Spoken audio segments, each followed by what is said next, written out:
que contribuye para el fortalecimiento de nuestra fe, la convicción en la que permanecemos acerca de que somos parte de este pueblo que Yeshua está reuniendo como Él lo prometió.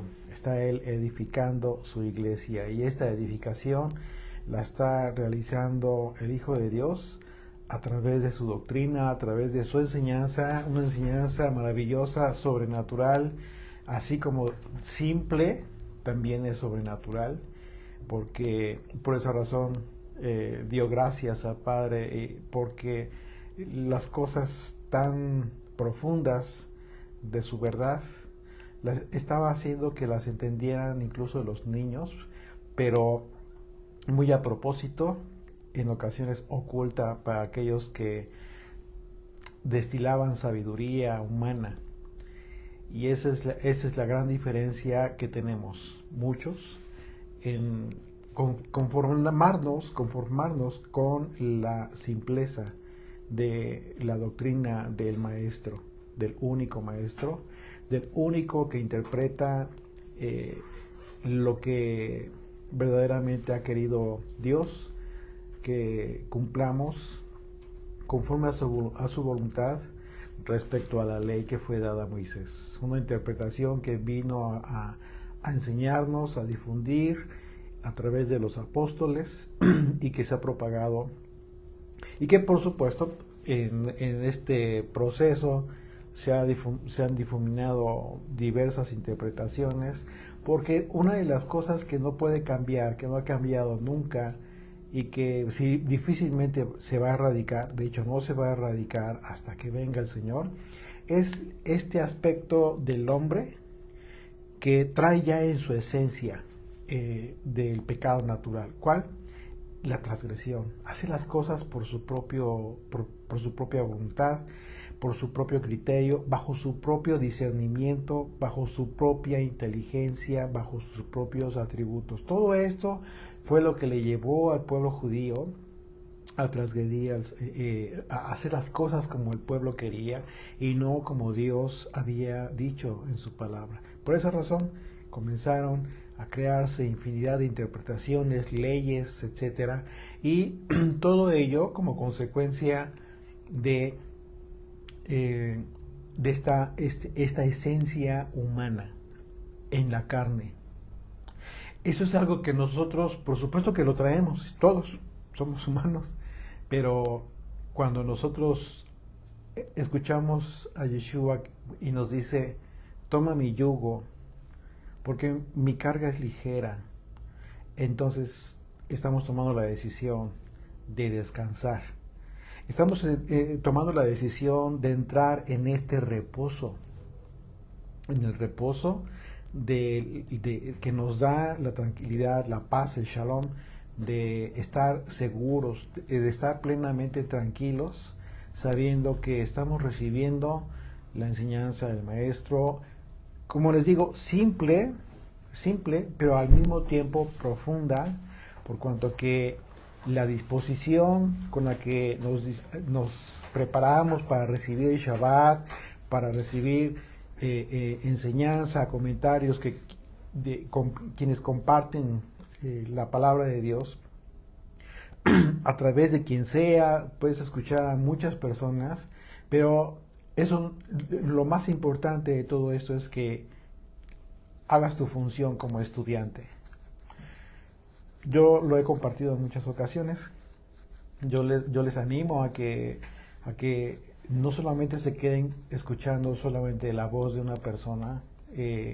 Hay muchos siervos del Señor, honestos, fieles a su palabra, que con un corazón sincero comparten lo que están entendiendo de la palabra de Dios.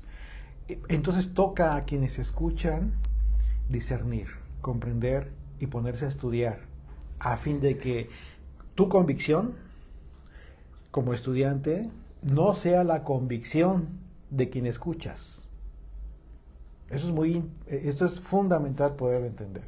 Tu convicción debe ser propia, y de esa manera entonces tu fe va a ser fortalecida, va a ser firme y no va a quedar endeble. Muchas personas hoy en día están de un lado para otro, confundidos, no saben a quién escuchar, de repente se espantan si van a escuchar a uno o a otro. Ya les dijeron, no escuches a Humberto porque porque va en contra del diezmo o en contra de la tradición no habla conforme a la palabra. Que no les dé miedo, escúchenlo. Escuchen las locuras que tenga que decir este siervo y ustedes mismos disciernan por el Espíritu de Dios, que el Señor les permita discernir desde esa capacidad, porque esa capacidad solamente nos la da el Padre a través de su Espíritu, y no es una capacidad humana, eso es lo más hermoso, no es una capacidad que tenga que ver con nuestros propios atributos. Por esa razón debemos ser como niños en ese sentido, como niños queriendo recibir la leche natural, no adulterada. Y no nos arriesguemos, obviamente, como un consejo, no nos arriesguemos a pretender que vamos a poder tomar lo bueno dentro de una enseñanza mezclada. ¿Por qué? ¿Qué es lo que sucede cuando tú mezclas la leche? Cuando tú la adulteras. Normalmente, ¿con qué se adultera la leche? Con agua, ¿no? Se le pone agua para que se haga más. Para que se haga más. Así como la levadura hace en la masa.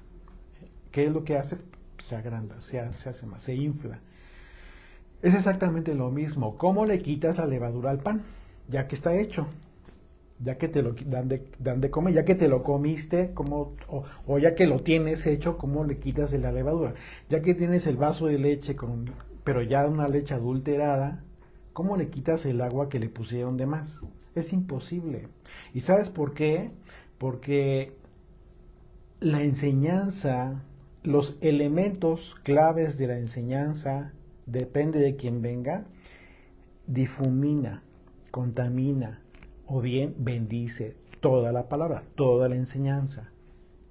Por esa razón, fueron muy celosos los apóstoles de la doctrina de Jesucristo, a grado incluso de dar la muerte. No es cualquier cosa.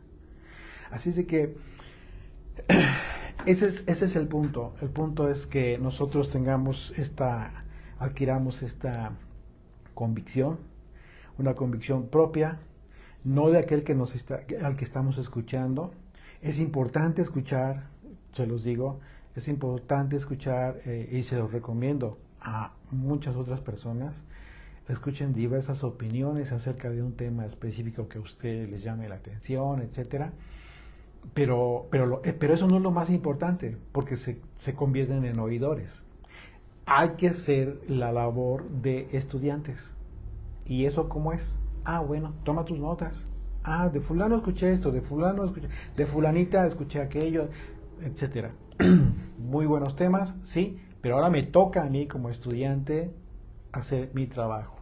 A ver, ¿qué es lo que tengo que entender en definitiva de este tema? Por ejemplo, de este capítulo o de este versículo.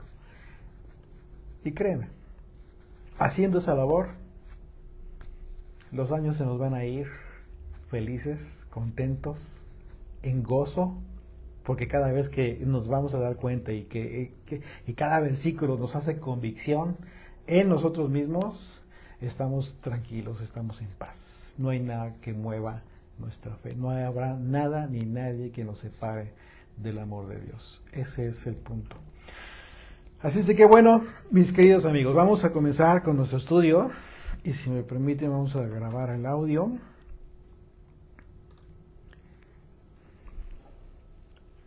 Capítulo 5, segunda parte. Esa es la segunda parte de del capítulo 5 de la segunda carta del apóstol Pablo a los Corintios. Y este estudio lo titulamos El propósito del ministerio de la reconciliación. ¿Cuál es el propósito de este ministerio del que habló Pablo, al que denominó el ministerio de la reconciliación? Es muy interesante porque el apóstol Pablo continúa hablando de la cruz del Mesías, la cruz de Jesucristo.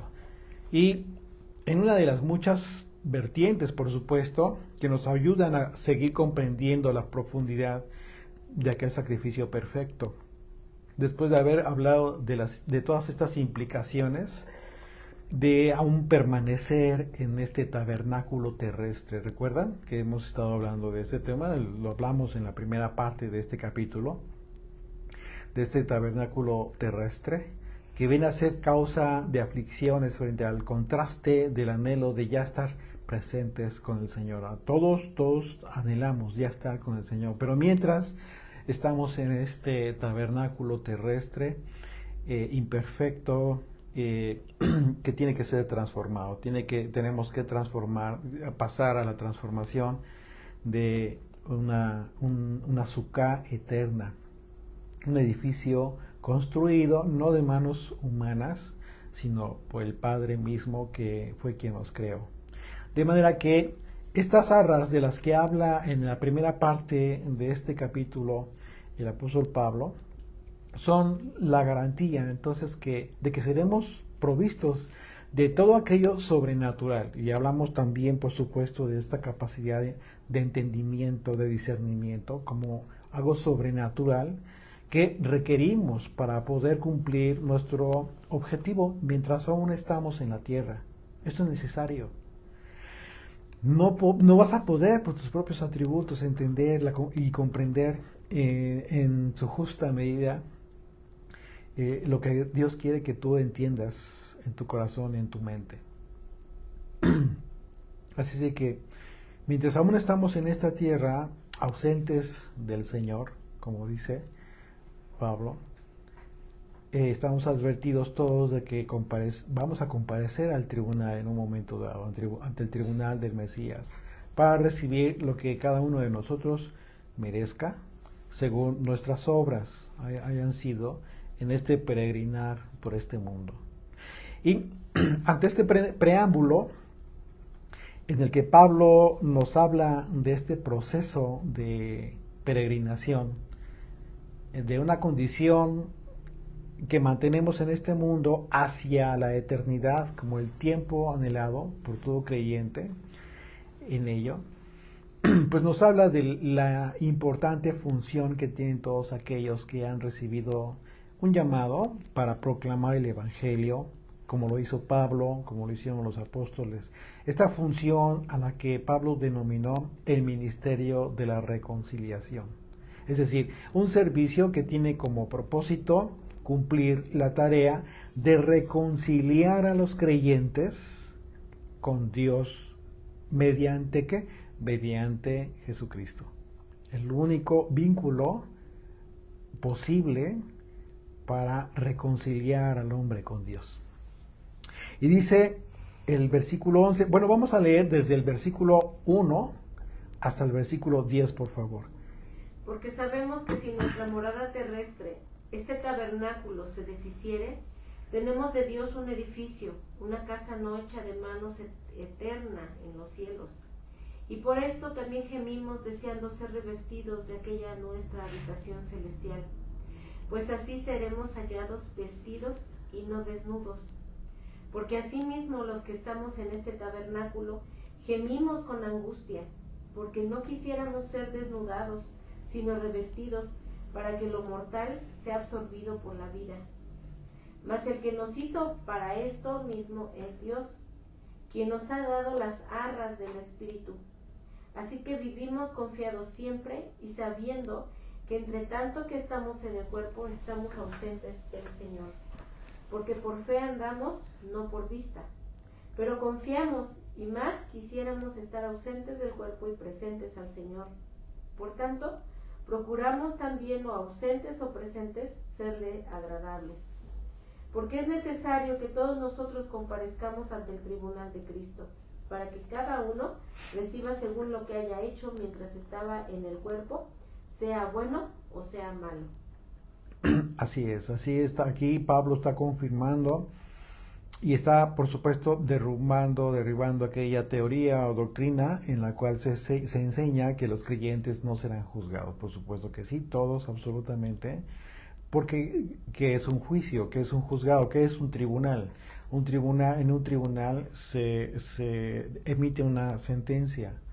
Y en este caso Pablo está hablando de muchos que comparecerán, y algunos recibirán lo bueno y algunos recibirán lo malo. Entonces no podríamos pensar que los creyentes que van a recibir lo bueno pues no van a estar presentes. Claro que sí, todos.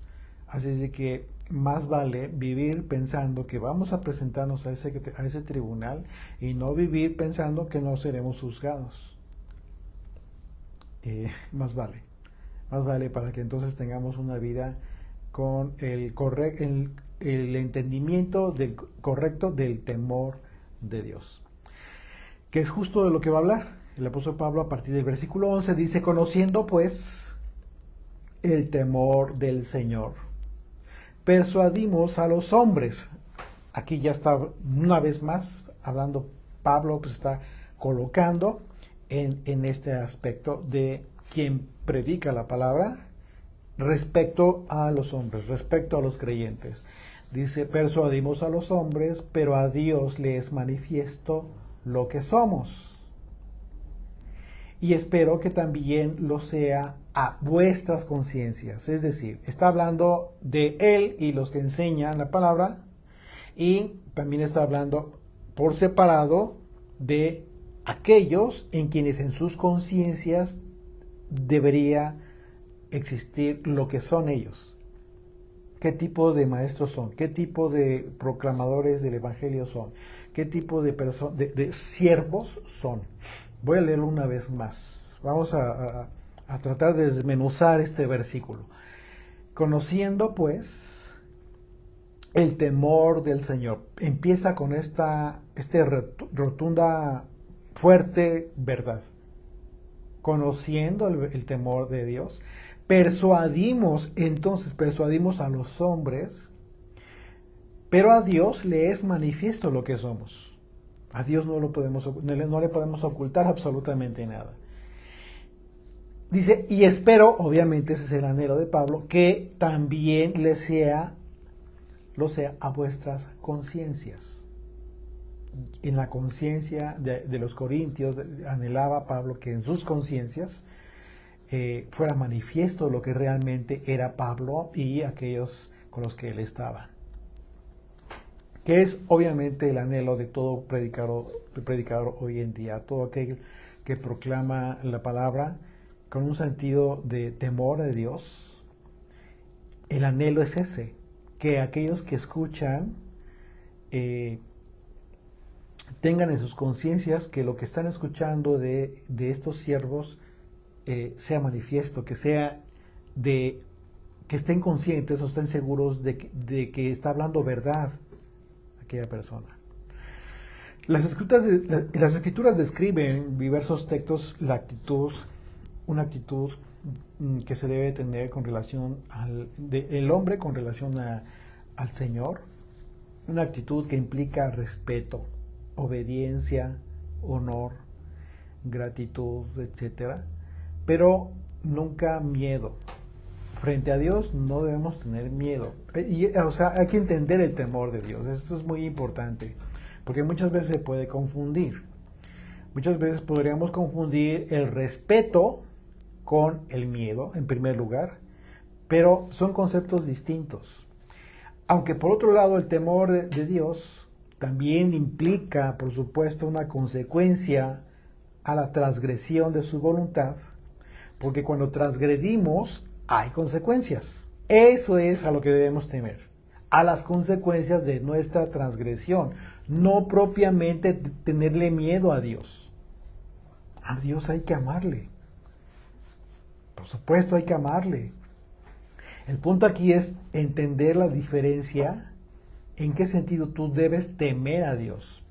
¿Por qué deberías temer a Dios cuando toda la Escritura te habla de todo este amor que ha derramado Dios para con su pueblo? ¿Qué no debería ser recíproco? Entonces debemos entender con claridad por qué dice las Escrituras que debemos tener temor de Dios. ¿En qué sentido debemos entender este temor a Dios? ¿Cómo debemos temer a Dios? Dice Levítico capítulo 19, verso 32. delante de las canas te levantarás y honrarás el rostro del anciano, y de tu Dios tendrás temor. Yo, Yud Hei Vav Hei, así lo firma, te lo afirmo, dice el Señor. Una vez más, voy a leer, verso 32. Delante de las canas te levantarás y honrarás el rostro del anciano. Es un mandamiento que debemos cumplir. Y de tu Dios tendrás temor. O sea, esto va ligado al temor de Dios. O sea, si tú entiendes, o sea, tú no puedes entender este mandamiento, que debes tener en todo momento temor a Dios y que por el temor a Dios vas a respetar las canas del anciano. No, es al revés. Es al revés. Es decir, por amor a Dios, por el amor al mandamiento que Él te está dando y por haber entendido que en esto hay honor, hay gratitud, hay tantos atributos de bondad que puedas tú manifestar en tu persona delante del anciano, ¿sí? Delante, levantándose, dándole honor al anciano por sus canas, por su experiencia que tiene, ¿sí? Por ese amor que tú tienes a cumplir un mandamiento de tal nobleza. En esa actitud tuya no hay temor. ¿En qué va a haber temor? ¿En qué viene el temor a Dios? Vas a temer al castigo. Vas a temer, por eso te dice yo, Yud Hei Vav Hei. Yo estoy detrás de este mandamiento vigilando que cumplas cabalmente este mandamiento. Dos formas de cumplir este mandamiento y muchos otros que hablan de este tema. Dos formas. Una, sabes, ya entendiste que detrás de este mandamiento está Dios. Y por temor, por miedo, cumples el mandamiento. Esa es una forma de cumplirlo y de manifestar tu temor a Dios. Otra forma de cumplir este mismo mandamiento es que tu convicción, tu forma de pensar y tu nobleza de corazón va a ser que hayas entendido la razón por la que Dios te está mandando que cumplas estos mandamientos en beneficio de estos ancianos. De una persona que ha entregado su vida, que incluso quizás te ha dado consejos por toda su vida, etcétera. Quizás puede ser tu abuelo, quizás puede ser cualquier otra persona que no conozcas, que veas en la calle, pero que de antemano esa persona en toda su vida ya se dedicó a servir a muchos. Por ese simple hecho, aunque no conozcas a esa persona, pero tú consciente de lo que implica una persona ya de esa edad, ¿sí? Entonces, por naturaleza, en tu corazón, por haber sido transformado, ¿sí? Por supuesto que lo vas a hacer. Tú no estás haciéndolo pensando en el temor al castigo, en el temor de Dios de que si no lo haces, si no cumples con ese mandamiento. Son dos formas de cumplirlo. Entonces, ¿qué es mejor? Cumplir el mandamiento los mandamientos del Señor por temor a Dios, porque sabes que hay un castigo si no los cumples, o cumplirlos entendiendo el corazón de Dios, porque sabes por qué razón el Señor dio ese mandamiento. Una vez que tú entiendes esto, toda la ley en tu mente y en tu corazón comienza a ser transformada en su entendimiento y la razón por la cual debes cumplirla. Entonces no es por religión, no es por temor, sino porque tú mismo ya comprendiste el corazón, la naturaleza del corazón de Dios, lo que Dios quiere que tú hagas. Y cuando tú dices amar a Dios, esto se reproduce en la forma que cumples los mandamientos. Entonces el temor a Dios, ¿qué es lo que está diciendo aquí Pablo? Vamos a entenderlo ahora sí, bajo esta perspectiva. Dice Pablo, conociendo pues el temor del Señor, ¿de qué te está hablando Pablo? Pablo te está hablando de que él conoce el temor a Dios Y que por ese temor, por ese amor, ¿sí?, persuade a los hombres. No por temor, no porque le tenga miedo a Dios, sino porque ya entendió en qué consiste el temor a Dios. Y lo va a hacer porque él sabe perfectamente que hay muchos, y lo va a decir a continuación, hay muchos que en su momento han estado siendo hipócritas, actuando con un corazón oculto, etcétera, hablando, predicando según la palabra de Dios, pero de forma hipócrita. Y Pablo mismo lo va a decir en un momento. Por esa razón habla de el temor a Dios. Conociendo el temor a Dios, lo hacemos así y esperamos, anhelamos que en la conciencia de ustedes esté esta verdad con la que hacemos esto. ¿Ok? Entonces, el ejemplo de Levítico que leemos acerca del de la honra a los ancianos, vemos claramente que el temor del Señor implica una consecuencia a transgredir este mandamiento, porque esa transgresión traerá consecuencias, así que el temor no debe ser entendido como una actitud permanente del creyente fiel, ¿no? Porque tu actitud permanente debe ser de amor a Dios. Debe ser entendido como una consecuencia por el pecado en su caso. Y entendiendo el temor a Dios, en ese sentido podemos entender claramente que nuestra actitud permanente para con el Señor debe ser de amor, y es amor manifestado a través de nuestra obediencia, por supuesto, y de la vida que complace hacer el bien en todos los aspectos de nuestra vida. Ahora bien, una vez que hemos entendido el contexto correcto del temor a Dios, de lo que está hablando aquí Pablo, entonces toca analizar la razón por la que Pablo refiere que quienes compartimos la palabra de Dios persuadimos a los hombres. Fíjate bien lo que está diciendo. La palabra persuadimos aquí en el griego es la palabra peizo, que por analogía se traduce como pacificar o conciliar por un medio pacífico. Fíjate qué importante, porque esto significa que Pablo está exhortando para que los creyentes comprendan que el servicio que damos y que él estuvo dando en su momento de la palabra de Dios se basa primeramente en el temor, entendiendo, conociendo el temor, ¿sí?, a hacer algo indebido delante de Dios. Y por lo tanto, no podríamos o no deberíamos apoyarnos en medios que van en contra de la voluntad de Dios. Y por eso Pablo inicia el versículo advirtiendo que por cuanto que él conoce el temor del Señor, que conoce las consecuencias al transgredir la voluntad del Padre, entonces persuadimos a los hombres. Entonces, y solo entonces, trabajamos para pacificar, para conciliar a los hombres con Dios. ¿Y por qué es necesario que Pablo haya hablado primeramente del temor a Dios? Precisamente porque ¿cuál es el medio pacífico para usar y que en un momento dado Pablo del que se está refiriendo? Bueno, ese medio es la doctrina de Yeshua.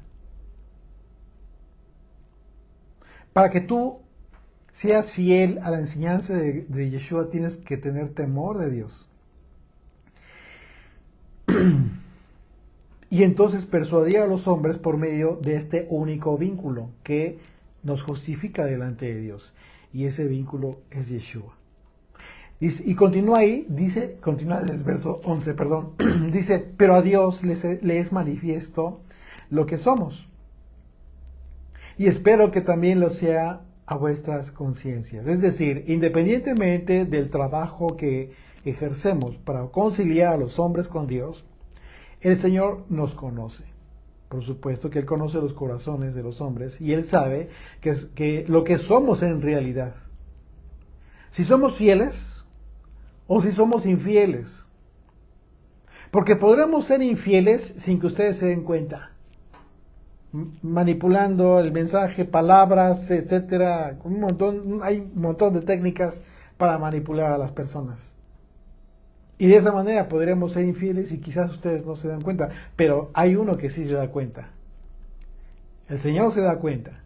Y por eso habla del temor, una vez más, del temor a Dios. Así es de que Pablo les dice a los corintios que por cuanto que Dios conoce la condición de Pablo y de todos los que estaban enseñando la palabra, Él espera que ese conocimiento también esté en las conciencias de los corintios. Es decir, ¿y cómo iba a ser esto posible? Bueno, a través del Espíritu de Dios. Porque el Espíritu de Dios a ti, en tu conciencia, te emite los focos rojos cuando hay algo que estás escuchando y no está bien. Hay algo que no te latió cuando lo escuchaste. Puede ser que no lo hayas comprendido, pero puede ser que en ese momento te tienes que tomar nota y a ver, lo voy a estudiar. Voy a profundizar en este tema. Porque esto que acaba de decir Humberto, híjole, me encendió los focos.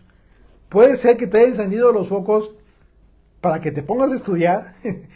Puede ser que quizás no lo hayas comprendido de esa manera, o puede ser que Humberto se esté equivocando. También es muy válido.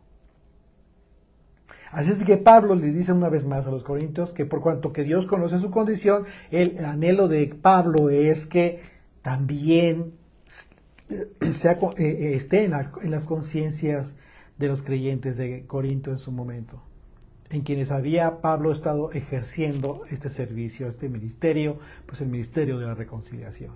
Y dice el verso 12, dice, no nos recomendamos pues otra vez a vosotros. Nosotros, los que predicamos, no nos recomendamos a vosotros, sino os damos ocasión de gloriaros por nosotros, para que tengáis con qué responder a los que se glorían en las apariencias y no en el corazón. Aquí ya está hablando de otros que se estaban, como le dije en un principio, hablando se estaban conduciendo de forma hipócrita, basándose en las apariencias. Dice, una vez más, dice, sino os damos ocasión de gloriaros por nosotros, para que tengáis con qué responder a los que se glorían en las apariencias y no en el corazón. Efectivamente, Pablo confirma que un ministerio verdadero no debería buscar ser muy popular, que es justo lo que hoy en día está bien como que en contra, ¿no? Los ministerios buscan ser muy populares, hacen muchas cosas para ser muy populares. Yo no hablo de la divulgación de la palabra de Dios, hablo del servicio, de aquel que está ejerciendo un servicio. Por eso Pablo dice una vez, no nos recomendamos a nosotros. Los predicadores de la palabra de Dios no deberían preocuparse por matizar el verdadero evangelio. Por eso dice que él no se recomendaba a los creyentes. No le interesaba eso a Pablo, sino que aconseja que su servicio sirva para que los creyentes se jacten, para que los creyentes se gloríen, como dice, gloriaros. O sea, dicen gloríense, jáctense de lo que están aprendiendo de este ministerio, para que se sirvan de la enseñanza que están recibiendo, para que en su momento tengan ustedes la oportunidad de responder a aquellos que se jactan en lo que son apariencias y en el corazón. ¿De qué está hablando? Pues de aquellos que están recibiendo otro tipo de enseñanza o de que enseñan otra doctrina que no es la pura de Jesucristo, ¿sí? Y entonces, ¿tú qué debes decir en este momento? Ah, es que dice Humberto que... No. No, porque Pablo precisamente está hablando de eso. No nos predicamos a nosotros. O sea, no nos recomendamos a nosotros. Lo que tienes que hacer es tomar la enseñanza, hacerla tuya y jactarte, gloriarte. ¿Por qué? Porque es la enseñanza de Jesucristo.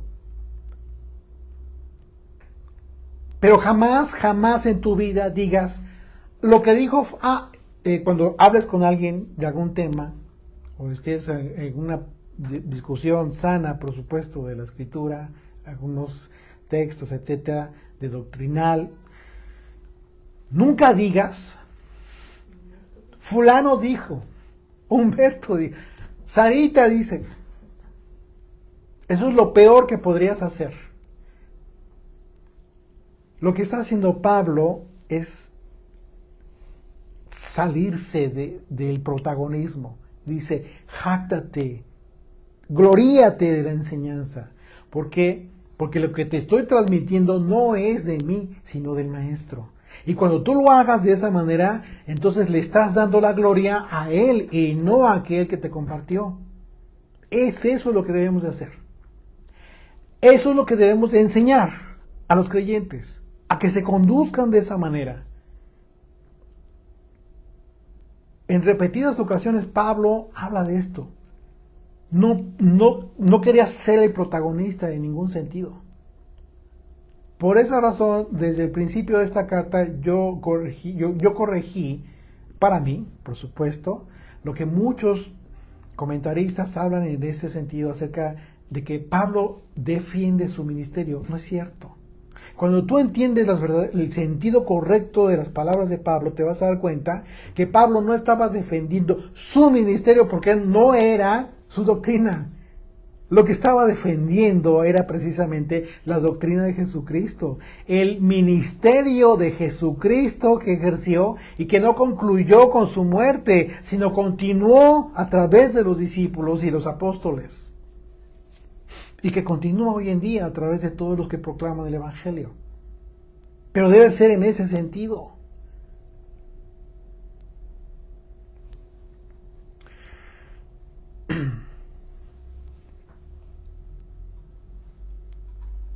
Para que el ministerio de la reconciliación cumpla su objetivo en las vidas de los creyentes, primeramente debe cumplir con el principio de la honradez y la fidelidad, por causa del temor a Dios, por el temor a Dios, precisamente. Es decir, entendiendo que en el momento que te conduzcas falsamente a predicar, persiguiendo un objetivo distinto, ten mejor conciencia del temor a Dios. Al ser un ministerio que no busca la popularidad, la persona, el siervo, ¿qué sucede con el siervo, con su persona? Que era totalmente fuera, excluido del protagonismo. Y solo de esa manera el creyente puede jactarse de lo aprendido en dicho ministerio para responder a quienes se jactan en un momento dado de quienes se apoyan en la apariencia de piedad y de amor, cuando en realidad solo hacen uso de la hipocresía.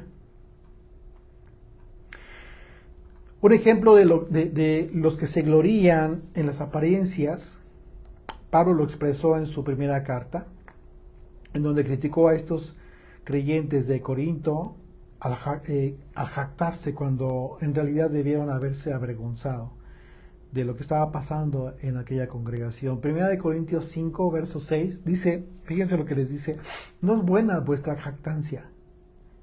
Claro, aquí les reclama porque la jactancia en la que estaban cayendo los corintios no era la correcta.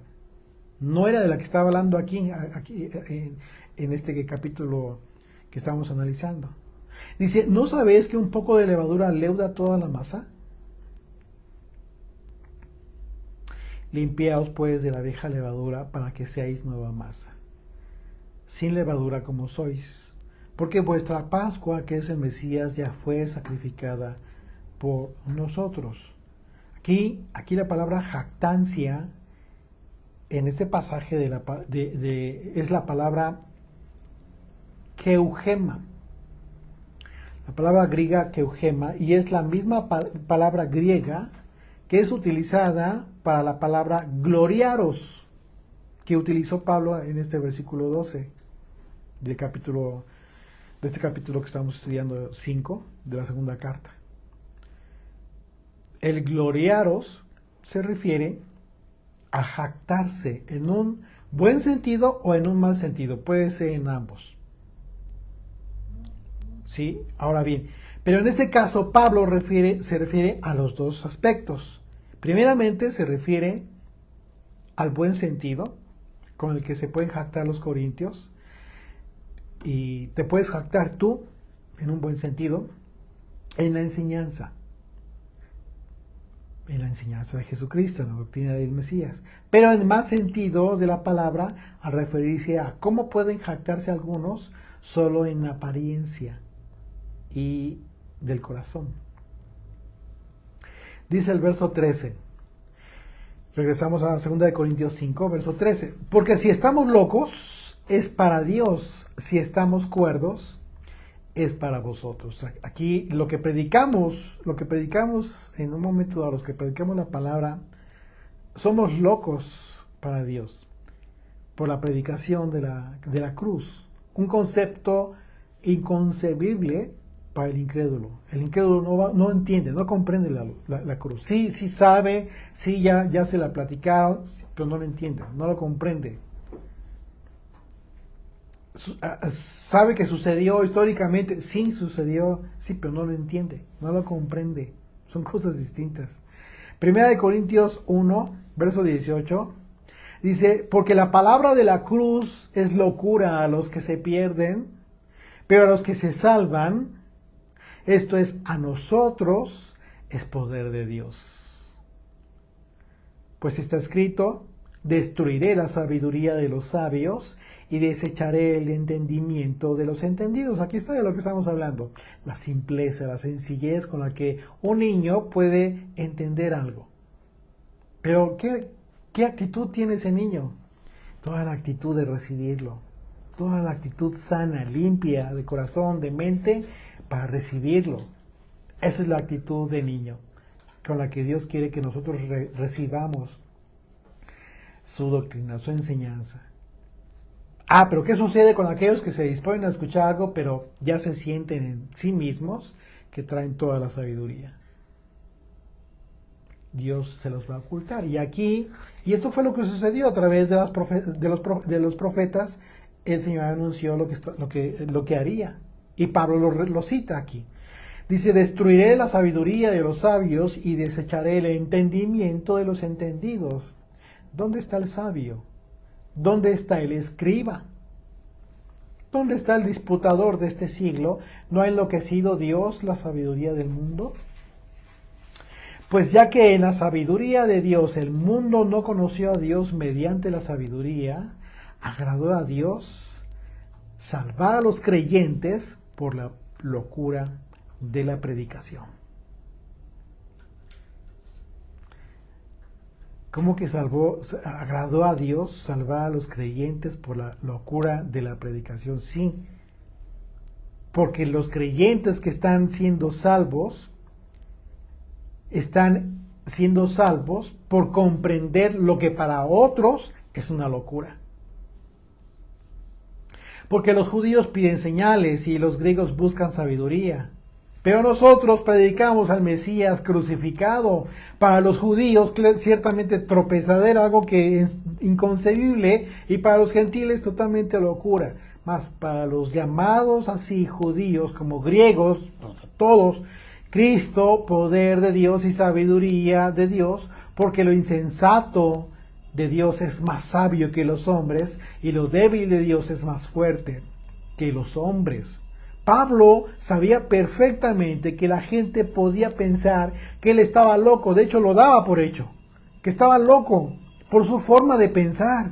¿Cómo es que Pablo no le interesa ser renombrado, que tenga un atributo, que la gente para nada? Pablo estaba consciente de que todo lo que hacía, lo hacía para Dios. Así es de que No es que no le importa que la gente pensara que no estuviera en su sano juicio, sino que se aseguraba de que los creyentes entendieran su mensaje para comprender que en realidad estaba cuerdo. Pero por cuanto que los creyentes se encontraban en la misma sintonía de Pablo. ¿Quién va a pensar que Pablo se equivoca hoy en día? ¿O que se equivocó? Pues el que no está en sintonía, como en aquel entonces. Hoy todavía hay gente que predica incluso la palabra de Dios, pero dicen que Pablo en algún momento se equivocó. ¡Qué gran error! No están entendiendo lo que estaba haciendo Pablo. Y esto que estaba haciendo Pablo, por supuesto que era por disposición del Espíritu de Dios. Dice el verso 14, porque el amor del Mesías nos constriñe pensando esto, que si uno murió por todos, luego todos murieron.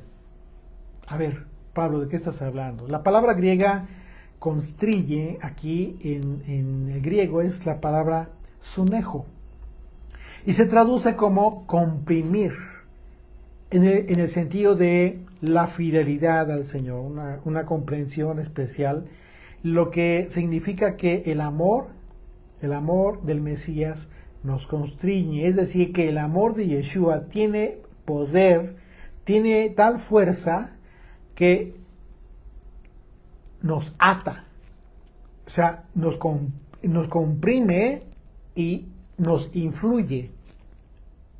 En el caso de Pablo, por ejemplo, el amor de Yeshua había comprimido su pasión por el Evangelio con una potencia tal que logró canalizar y luego la condujo hacia el objetivo, según la manifestación del Espíritu de Dios, de acuerdo a la característica de los dones. Y hasta que él y los que con él estuvieron se convirtieron en un instrumento poderoso para el bien de los creyentes, para servirles de esa manera. Gálatas capítulo 2, verso 20, dice, con el Mesías estoy justamente crucificado y ya no vivo yo, mas vive el Mesías en mí. Y lo que ahora vivo en la carne, lo vivo en la fe del Hijo de Dios, el cual me amó y se entregó a sí mismo por mí. Dice Pablo, pensando esto, ¿cómo te constriñe el amor del Señor? Pensando esto, que si uno murió por todos, luego todos murieron. Claro, pero para esto hay que entender en qué sentido es que vuelves a morir. ¿Por qué? Porque todos somos muertos desde Adán. Entonces vuelves a morir. ¿Y en Apocalipsis entonces habla de una tercera muerte? No. Hay que entender en qué sentido. Eso es de vital importancia entenderlo, porque Pablo continúa su disertación en el contexto de la muerte de la que hemos sido objeto por causa de Adán. ¿Sí? Desde entonces, un concepto de muerte por causa del pecado, el pecado natural, el pecado de origen. Una muerte adquirida por el pecado original. Pero al hablar de la muerte de uno, que genera la muerte en todos, Pablo se refirió al propósito de morir en Yeshua, para lo cual el creyente decide dejar la naturaleza del pecado de Adán. ¿Ok? Es una muerte distinta. Decide dejar la naturaleza del pecado de Adán, muriendo en esa naturaleza, o a esa naturaleza. Eso es lo que la muerte en Yeshua genera, morir a nuestra vieja naturaleza, morir a nosotros mismos. Ya traíamos esta muerte, sí, pero ahora tenemos que morir a esa naturaleza. Así es de que Yeshua murió por todos, ¿sí? Murió por todos en el sentido de que el propósito de su muerte hace que todo aquel que llegue a conocer y a creer en él es salvo. Y no como lo enseña la doctrina del universalismo, que dice que todos los salvos automáticamente, debido a que Yeshua murió, sin hacer absolutamente nada, son salvos. todo el mundo. Por supuesto que Yeshua murió por el mundo, esto hay que aclararlo. Claro que sí, Yeshua murió por todo el mundo como una muestra de la misericordia de Dios por el mundo a partir de la muerte del Hijo. Todo aquel, a partir de la muerte de Jesucristo, todo aquel que viene a Él, a Yeshua, y cree en Él, no se perderá. Entonces ya hay una decisión que toma.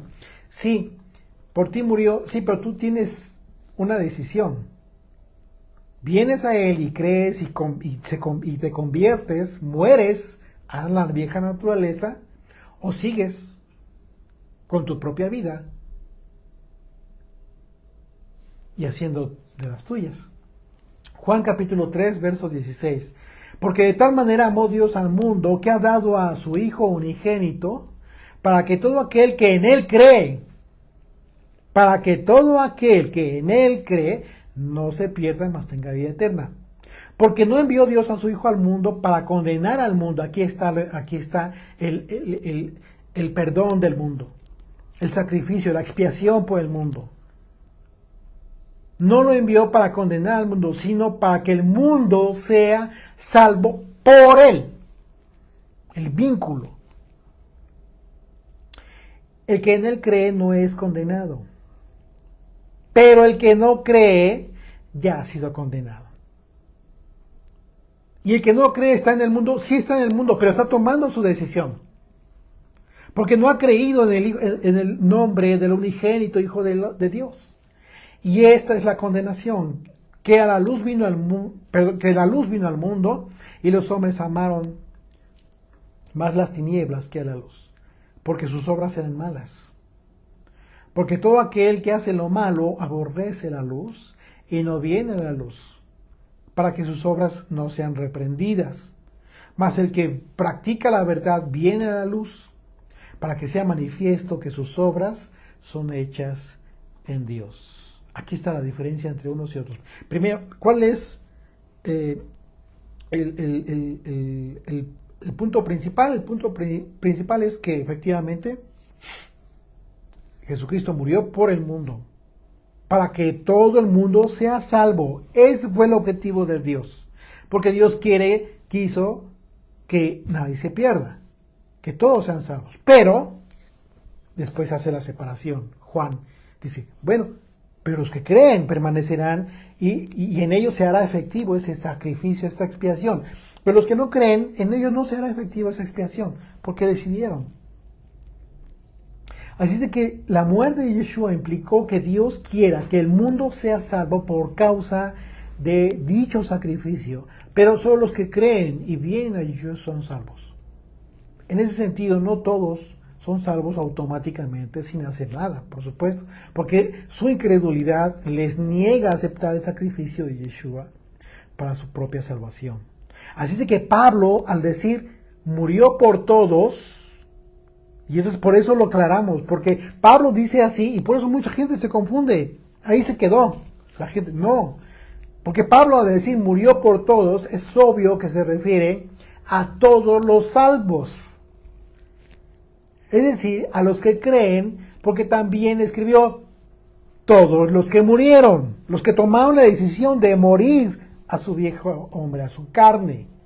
Y los que no, los que mueren, son los que creen y no los incrédulos. Romanos 6, verso 1 dice, ¿qué pues diremos? ¿Perseveraremos en el pecado para que la gracia abunde? En ninguna manera, porque los que hemos muerto al pecado, ¿cómo viviremos aún en él? No es posible.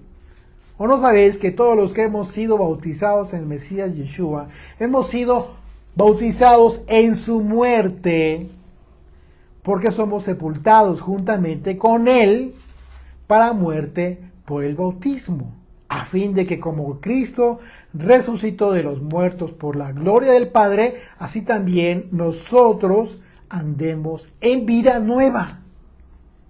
Ya moriste a la vieja naturaleza de Adán. Porque si fuimos plantados juntamente con él en la semejanza de su muerte, así también lo seremos en la de su resurrección.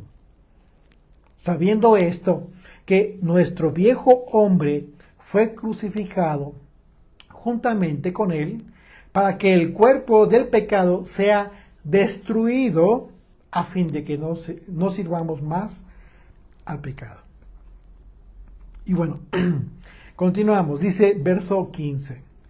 Y por todos murió para que los que viven, fíjate bien, para los que viven ya no vivan para sí, sino para aquel que murió y resucitó por ellos. Claro. Una vida que obedece a la resurrección que hemos tenido en él. Una vez más, Pablo está hablando del propósito original de nuestra creación. Un propósito que lamentablemente ha sido distorsionado por causa del pecado, por causa del estado de muerte que heredamos de Adán, ¿sí? Que hace que el hombre viva una vida para sí mismo, esforzándose por cumplir sus propios placeres, totalmente desvinculado de la potestad de Dios en sus vidas. Así es de que nuestro amor por Dios debe estar expresado en la forma en que servimos a los demás, porque cuando decimos que vivimos para Dios, no debe ser una excusa para descuidar el servicio y el amor a los demás.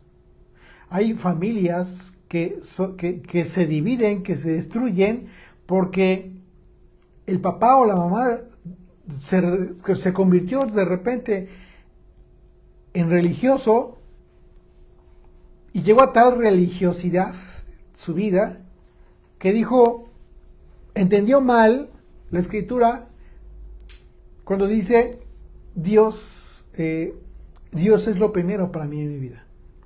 Y mis hijos no están por encima y mi esposa no está por encima de mi Dios.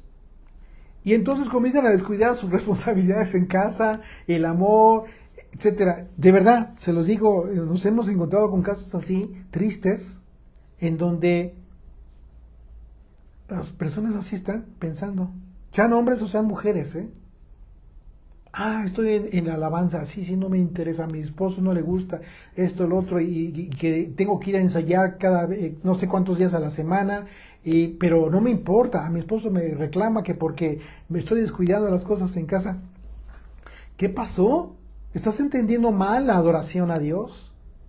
El amor, el verdadero amor a Dios, no puedes tú concebirlo de esa manera, no deberías.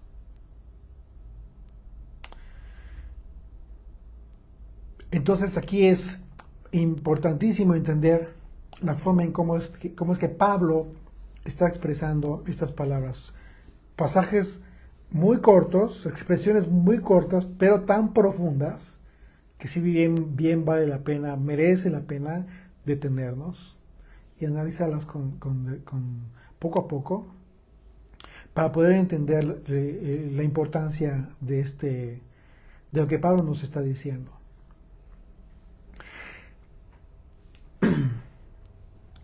Así es que nuestro amor por Dios entonces debe ser expresado a través de nuestro servicio. Dios no va a recibir tu amor cuando descuidas el servicio, sobre todo con los tuyos, tu esposa, tus hijos. Ese es el primer servicio. Yo no podría estarles sirviendo a ustedes si yo fuera un irresponsable acá en mi casa. Pues imagínate que aquí tengo a mi esposa, tengo a mis hijos. ¿Cómo podría yo estar? Mis hijos no me van a creer. Pues dirían, no, pues eres un hipócrita, papá. Y con toda la razón. Ese es el problema de los hijos de pastores. Ese gran problema. Miren, como papás no somos perfectos. Hay que partir de esa gran verdad. Tenemos muchos errores. Hay que partir de esa verdad. Somos papás imperfectos y cometemos muchos errores. Y hemos tratado de mejorar las cosas en el proceso, quizás. ¿Sí? Muchos de nosotros. ¿Por qué? Porque no conocíamos al Señor. Pero nos hemos esforzado. Y Dios recompensa ese esfuerzo. Y tú como papá debes estar tranquilo si en un momento dado sembraste en tus hijos la buena semilla, la semilla de la palabra de verdad.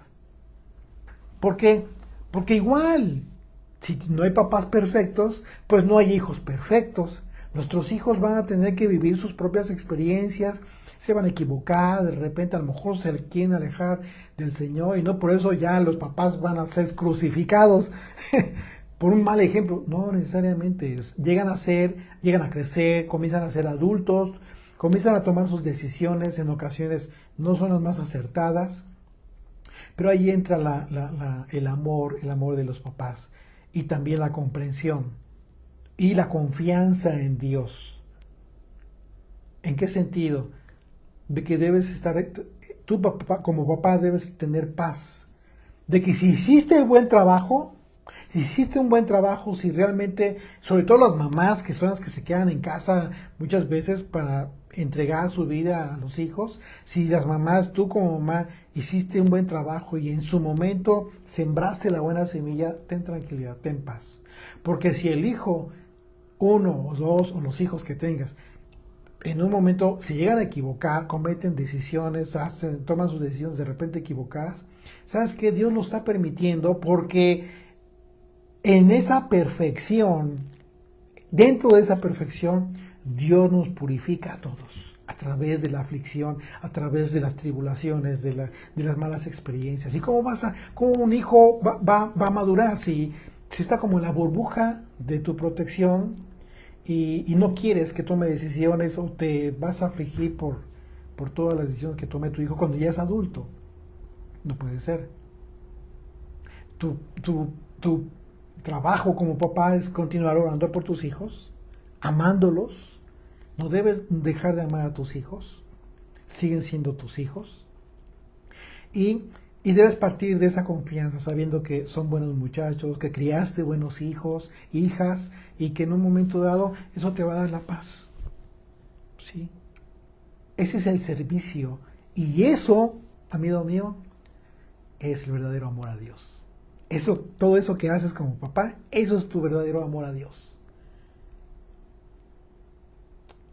Y ya, después de eso, si tienes el tiempo, la oportunidad, etcétera, para servirle a los demás, como lo estamos haciendo hoy, pues bueno, es un plus en honor que se te está dando el Señor. Así de que, pues bueno, hay que darle gracias al Señor por eso también, de que nos permita, ¿verdad?, ser en un momento dado parte de este gran plan del Señor, para que se continúe proclamando su palabra. Y dice el verso 16, continuamos ahí, de manera que nosotros, de aquí en adelante, a nadie conocemos, fíjate lo que va a decir Pablo, de aquí en adelante a nadie conocemos según la carne, o sea, a nadie conocemos, de aquí en adelante a nadie conocemos solamente por encimita y de acuerdo a la naturaleza pecaminosa. Y dice, y aún si al Mesías conocimos según la carne, ya no lo conocemos así. Tremendo lo que está diciendo Pablo. Recordemos que Pablo está hablando en el contexto de la transformación de la que vamos a ser objeto todos. Una transformación que implica la asimilación de lo que es tener una vida en este mundo, pero anhelando, por supuesto, la vida eterna, deseando estar presentes en el Señor. Así es de que una vida que está siendo adiestrada en este anhelo, por supuesto que comienza a conocer a las personas más allá de sus vidas mundanas. Comienza a adquirir la habilidad, tú ya has comenzado quizás a adquirir esta habilidad de conocer a las personas en el espíritu. ¡Wow! Esto es maravilloso. Un gran don que el Señor te puede dar. Imagínate, qué hermoso. Por ello dice Pablo que a nadie conocemos según la carne, porque hemos aprendido a conocer a las personas en base a su tipo de vida, a su forma de hablar, a sus preferencias, a la forma de conducirse, etc. En ese mismo sentido, al decir que él, junto con los demás apóstoles, conocieron a Yeshua según la carne, pues ya no lo conocen así. Bueno, es una referencia a la condición de aquella debilidad en que en Yeshua vivió entre los hombres. ¿Por qué? Por cuanto que se hizo carne, se hizo débil. Jesucristo siendo Dios, Yeshua siendo Dios, el Mesías, el Hijo de Dios siendo Dios, se hizo carne, se humilló, quedó en debilidad, en la carne. A pesar de ello, actuaba con sobrenaturalidad, pero en la carne aún. Pero ahora, la forma en que conocemos, lo conocemos es sobrenatural, en el Espíritu. Porque su doctrina nos hace conocerle a ese nivel. Por esa razón, conocer la doctrina de Yeshua es conocerle no en la carne, sino en la divinidad eterna. Pablo, junto con los demás apóstoles, conocieron a Yeshua en la carne. Físicamente lo conocieron, trataron con él. Pero cuando Yeshua resucitó, comenzaron a conocerle de forma distinta. Porque por causa del Espíritu Santo, ¿qué es conocer? Bíblicamente hablando, ¿te acuerdas qué es conocer? Es tener una intimidad. Y cuando dice Pablo conocerle, tienes intimidad, tienes acercamiento. Así es de que comenzaron a conocer a Yeshua de forma distinta a partir de que él resucitó. Porque por causa del Espíritu Santo, el Espíritu de Dios, todos los que estuvieron con Yeshua en el tiempo de su ministerio, a partir de su resurrección, comenzaron a recibir la revelación de su doctrina de forma sobrenatural.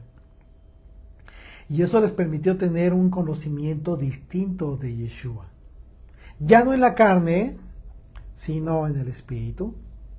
Y en el caso del apóstol Pablo, pues por supuesto que cuando recibió el llamado de Yeshua, marcó su vida para siempre, haciendo de aquel evento sobrenatural impresionante en su camino a Damasco, el inicio del conocimiento del Hijo de Dios totalmente sobrenatural, ya no en la carne, sino en el Espíritu. De esa manera, Pablo se está refiriendo a que dice, no nos conocemos en la carne, sino en el Espíritu. Dice el verso 17, de modo que si alguno está en el Mesías, nueva criatura es. Las cosas viejas pasaron, he aquí, todas son hechas nuevas. Y esto precisamente lo dice el Señor en el Apocalipsis, en la revelación de Juan. Así es de que esta es una promesa para cualquiera, sin acepción de personas. De manera que cualquier persona puede ser una nueva creación. Y la única condición, ¿cuál es? Para que esa persona haya decidido vivir para aquel que le dio vida. Esa es la condición. Ya no vivir para sí mismo, habiendo alejado ya de su vida toda actitud egoísta. Aún así, ser una nueva criatura no nos hace perfectos. Como muchos justifican en un momento dado su incredulidad, se empeñan en pensar, pues la perfección llegará cuando estemos en su presencia. Eso sí, el efecto del nuevo pacto en nuestras vidas genera que seamos nuevas criaturas. Y en consecuencia, todas las cosas en nuestra perspectiva son, por supuesto, hechas nuevas. Porque ese es el objetivo de estar en el Mesías. Verso 18. Y todo esto proviene de Dios, quien nos reconcilió consigo mismo por el Mesías.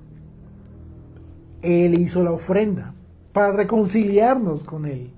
Y nos dio el ministerio de la reconciliación, el servicio. Es decir, Dios hace esta ofrenda, ¿sí? Un sacrificio perfecto con el propósito de reconciliar al mundo con Él. Y entonces, a partir de Yeshua, difumina un montón de predicadores para que estos lleven a cabo este servicio llamado el ministerio de la reconciliación. El milagro de poder ser nuevas criaturas obedece al hecho de que así lo ha permitido el Señor. Y por ese medio lograr la comprensión de la cruz como el mensaje central de nuestra predicación. Ese debe ser siempre nuestro mensaje central. Porque ese es el ministerio de la reconciliación, ese es el servicio que tú debes ejercer. Recordemos que en la antigüedad, en la práctica del sistema sacrificial, el medio para que el pueblo se reconciliara con Dios, ¿cuál era? Los sacrificios, las ofrendas. De manera que si hoy en día, por medio de la reconciliación con Dios, es el sacrificio perfecto de Jesucristo, es el único medio que se hizo perfecto para reconciliarnos con el Padre, entonces la predicación del Evangelio, que enfoca de manera prioritaria la comprensión de la cruz, entonces está cumpliendo el objetivo de reconciliar al hombre con Dios. Y dice el verso 19, que Dios estaba en el Mesías reconciliando consigo al mundo, no tomándoles en cuenta a los hombres sus pecados, y nos encargó, fíjate, y nos encargó a nosotros la palabra de la reconciliación. Una vez más, Pablo está haciendo presente, patente, esta gran responsabilidad de todo aquel que predica la palabra de Dios, que debe hacerlo con temor de Dios, que debe conocer el temor de Dios para hacerlo, porque debemos ser conscientes de que en el momento mismo en que recibimos un llamado, nos estamos comprometiendo a ejercer un ministerio que tiene por objetivo principal predicar la palabra de la reconciliación. Y esa palabra de la reconciliación solamente puede ser a través de la enseñanza del Maestro. La leche pura que no es adulterada. Verso 20. Así que somos embajadores en nombre del Mesías. Fíjate bien lo que dice, como si Dios rogase por medio de nosotros. Os rogamos en nombre del Mesías. Reconcíliense con Dios. Amén.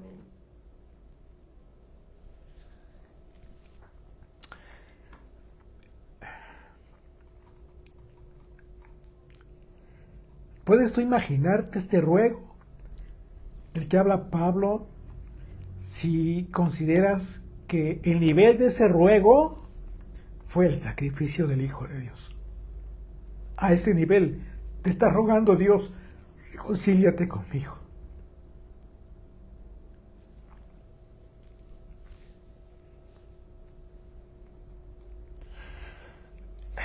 Dice el verso 21, a quien no conoció pecado, por nosotros lo hizo pecado, para que nosotros fuésemos hechos justicia de Dios en él. Fuimos hechos justicia de Dios porque nuestros pecados fueron puestos en Yeshua, a fin de que fuésemos nosotros justificados solamente por sus méritos. Nuestras culpas fueron puestas en el Salvador, y su justicia fue puesta en nosotros. De manera que somos hechos justicia de Dios en Él, en su sacrificio.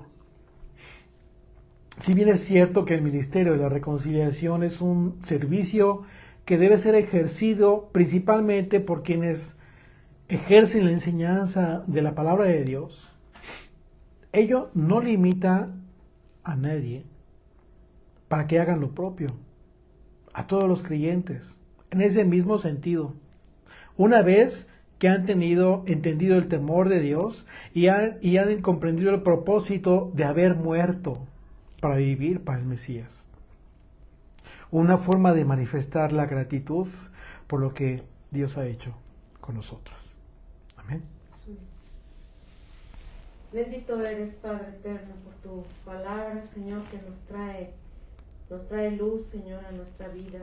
Gracias por estas cartas de Pablo que han sido tan profundas para nosotros y con tanta bendición, Padre eterno. Gracias porque nos enseñas que tenemos que llevar, Señor, la muerte de Cristo en cada aflicción que tengamos nosotros, para llevar también la resurrección en nuestras vidas. que el mensaje de nuestra vida, Señor, el principal mensaje es la resurrección de Yeshua en nuestras vidas, Padre. Que vivamos nuestras vidas conforme a tu resurrección. Padre eterno, perdónanos si no hemos hecho lo necesario, Señor. Si hemos estado actuando mal en nuestra vida, Padre, te pedimos, Padre eterno, que tengas misericordia de nosotros y que nos permitas reconciliarnos contigo, Señor, a través de este sacrificio de Yeshua. Gracias, mi Dios, porque siempre tu misericordia se renueva cada día y eres tan bondadoso que nos regalas tu gracia, tu perdón, Señor. Permite que esta palabra, Señor, quede grabada en nuestra mente y en nuestro corazón. Y que, Padre eterno, todos nuestros pecados, los que nos has perdonado, Señor, han sido enterrados, han sido sepultados en el fondo del mar, que tú ya no los recuerdas, Padre, y que nos das la oportunidad de esta reconciliación de una nueva vida delante de ti, para poder reflejar, Señor, esa reconciliación a los demás, para poder no gloriarnos por nosotros mismos, sino gloriarnos de lo que tú estás haciendo en cada uno de nosotros, Padre, de la oportunidad que nos estás dando. Yo te pido por todas las personas que están escuchando este mensaje, que esta buena semilla, Señor, quede plantada para que dé fruto al 100 por 1, Señor. Te alabamos, mi Dios, por todas las familias reunidas, por los hijos de nuestros hermanos, de nuestros amigos, Señor, por nuestros hijos te pedimos, porque no los sueltes de tu mano, Padre. Sí, por esta generación que sigue, mi Dios, plántales a ellos, Señor, siémbrales en su corazón tu temor, Señor. Bendito y alabado eres, Señor. En el nombre y por los méritos de Yeshua. Amén. Amén.